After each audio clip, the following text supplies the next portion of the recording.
RS brothers లో ఆషాఢం KG sale మళ్ళీ మొదలైంది. మరెన్నో క్రేజీ ఆఫర్స్ ఖైదీ చేయండి ఆర్ఎస్ బ్రదర్స్.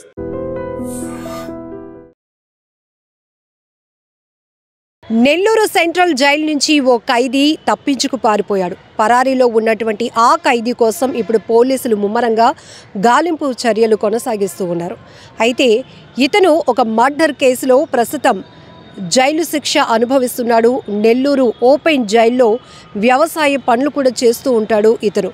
ఎందుకంటే వివిధ హత్యా నేరాల్లో అరెస్ట్ అయిన వాళ్ళు జైలు జీవితం అనుభవించే క్రమంలోనే వారు బయటకు వచ్చిన తర్వాత పరివర్తన పైన కావచ్చు, తర్వాత కుటుంబాన్ని మళ్ళీ వాళ్ళు పోషించుకోవాలి. కాబట్టి జైలు జీవితం గడుపుతున్న వీళ్ళకి ఓపెన్ జైలు సిస్టంలో కొన్ని రకాల వృత్తి పనులు కూడా నేర్పించడం జరుగుతుంది. అలాగే ఈ సురేష్ అనేటటువంటి వ్యక్తికి విషయం సంబంధించి కూడా వ్యవసాయ పనులు చేస్తున్నారు ఓపెన్ జైలు సిస్టంలో. అయితే ఇతను సంగం మండలం గాంధీ గిరిజన ప్రాంతానికి చెందినటువంటి సురేష్గా తెలుస్తోంది. 2 రోజుల క్రితం ఇతన్ని చూడటానికి బంధువులు జైలుకు వచ్చారు. అప్పటి నుంచి కూడా అతని ప్రవర్తనలో చాలా మార్పులు వచ్చినట్టు కూడా అధికారులు గుర్తించారు. చాలా ఎమోషన్ అయ్యాడంట ఆయన.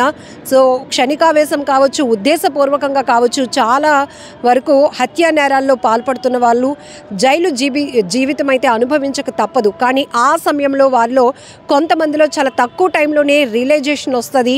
తను చేసింది చాలా పెద్ద నేరమని, కుటుంబానికి ఒక వ్యక్తిని దూరం చేశాననే పశ్చాత్తాపం కనపడుతూ ఉంటుంది. కొంతమందిలో మాత్రం ఈ పగ, కక్ష సాధింపు నేపథ్యంలో తను చేసింది కరెక్టే అనుకుని వాళ్ళు చేసినటువంటి హత్యలను కూడా వారు సమర్థించుకునే పరిస్థితిలో మరికొందరు ఉంటారు. అయితే ఇక్కడ ఒక మర్డర్ కేసులో జైలు జీవితం అనుభవిస్తున్నటువంటి ఈ సురేష్ అనే వ్యక్తి ప్రస్తుతం నెల్లూరు ఓపెన్ జైల్లో ఆయన వ్యవసాయం పనులు కూడా చేస్తున్నారు. పండించినటువంటి కూరగాయలు వాళ్ళే ఓపెన్ జైలు సిస్టంలో అమ్మడం కూడా జరుగుతోంది. ఈ రకంగా ఖైదీలకు ఒక సత్ప్రవర్తన రావాలి అనే ఉద్దేశంతో ఇలాంటి మంచి మంచి కార్యక్రమాలు కూడా జరుగుతూ ఉంటాయి. అప్పుడప్పుడు మానసిక నిపుణులతో వీళ్ళకి కౌన్సిలింగ్ ఇవ్వటం ఇవి కూడా జరుగుతూ ఉంటుంది.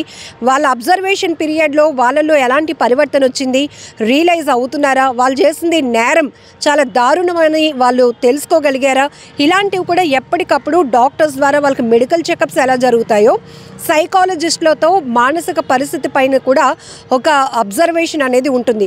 అయితే ఇతను సత్ప్రవర్తనపై కొద్ది రోజుల్లోనే బయటకు రావాల్సినటువంటి ఖైదీ.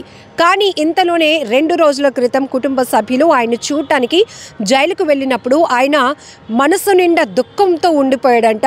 ఎప్పుడెప్పుడు మీ దగ్గరకు వచ్చేస్తాను, మిమ్మల్ని అందరినీ నేను మిస్ అయ్యాను, ఒక తప్పు చేసినప్పటికీ కూడా, హత్య చేసినప్పటికీ కూడా ఆ కేసులో ఇక్కడ నేను జైలు జీవితం అనుభవిస్తున్నాను, మీ అందరికీ దూరం అయిపోయాను అనేటటువంటి బాధ, ఆవేదనతో అతను 2 రోజుల నుంచి కుంగిపోతున్నట్టు కూడా తెలుస్తోంది.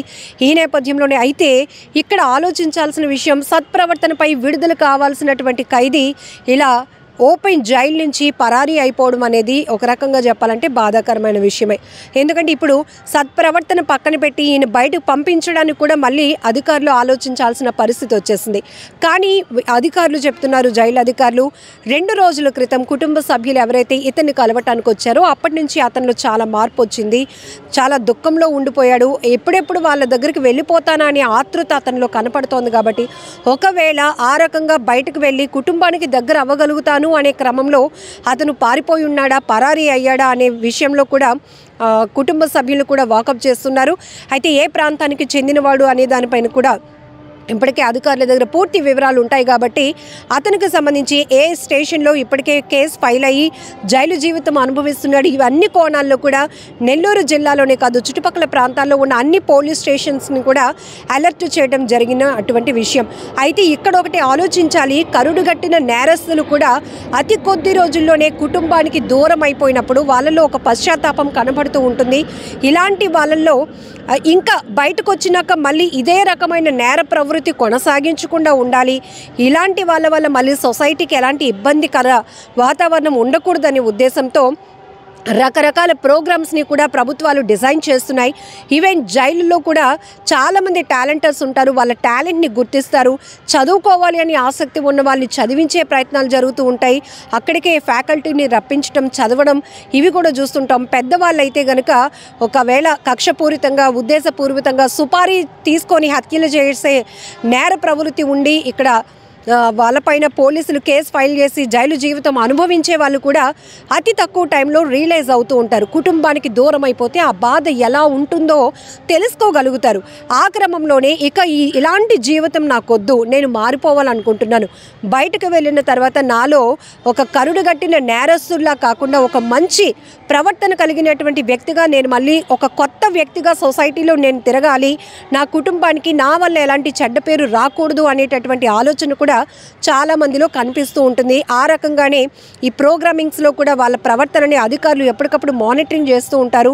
సో ఇలా అకేషన్ వచ్చినప్పుడు Jan 26th కానీ August 15th కానీ ఇలా అకేషన్స్ వచ్చినప్పుడు సత్ప్రవర్తన కింద వీళ్ళని విడుదల చేయడం జరుగుతుంది. ఎప్పుడెప్పుడు విడుదల అవుతారని కుటుంబ సభ్యులు, ఇంట్లో పిల్లలు, భార్య కళ్ళల్లో ఒత్తులు వేసుకొని ఎలా అయితే ఎదురు చూస్తారో వీళ్ళు కూడా 4 గోడల మధ్య ఇలా నేను ఉండిపోయాను, నేను చేసింది అతి పెద్ద తప్పు అని గ్రహించి రియలైజ్ అయ్యి పశ్చాత్తాపం చెంది ఎప్పుడెప్పుడు నేను బయటకు వెళ్తాను, కుటుంబ సభ్యుల దగ్గరికి చేరుకుంటాను అని వాళ్ళు కూడా వెయిట్ చేసే పరిస్థితి ఉంటుంది.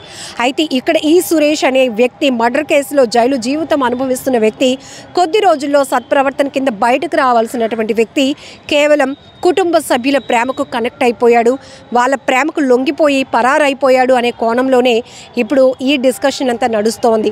ఏదేమైనప్పటికీ కూడా ఇప్పుడు తిరిగి మళ్ళీ అతన్ని సత్ప్రవర్తన కింద బయటకు పంపించే పరిస్థితులు కూడా ఉండవు.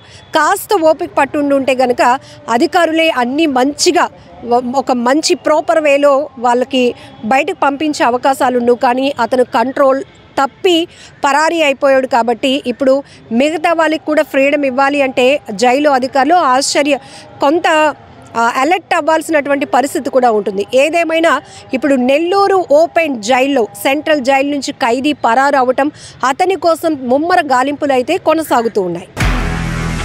నిజంగా ప్రస్తుతం ఉన్నటువంటి సమాజం దేనికి ప్రయారిటీ ఇస్తుంది? ఆర్థిక సంబంధాల చుట్టూ మాత్రమే తిరుగుతుంది. మళ్ళీ ఎన్నికలంగానే చాలా విరక్తి కలుగుతుంది. మంచి అనిపిస్తుంది కదా, లేడీస్ కూడా ఛాలెంజింగ్ జాబ్స్ చేసినప్పుడు చాలా బాగుంటది. ట్రాఫిక్ అసిస్టెంట్స్ గా నియమించిన ట్రాన్స్జెండర్స్ అందరితో సాల్యూట్ చేయించుకుంటున్నారు. ఫుడ్ డెలివరీ ఇవ్వటానికి వెళ్ళినటువంటి డెలివరీ బాయ్ అనిల్ పై కళ్ళ ముందు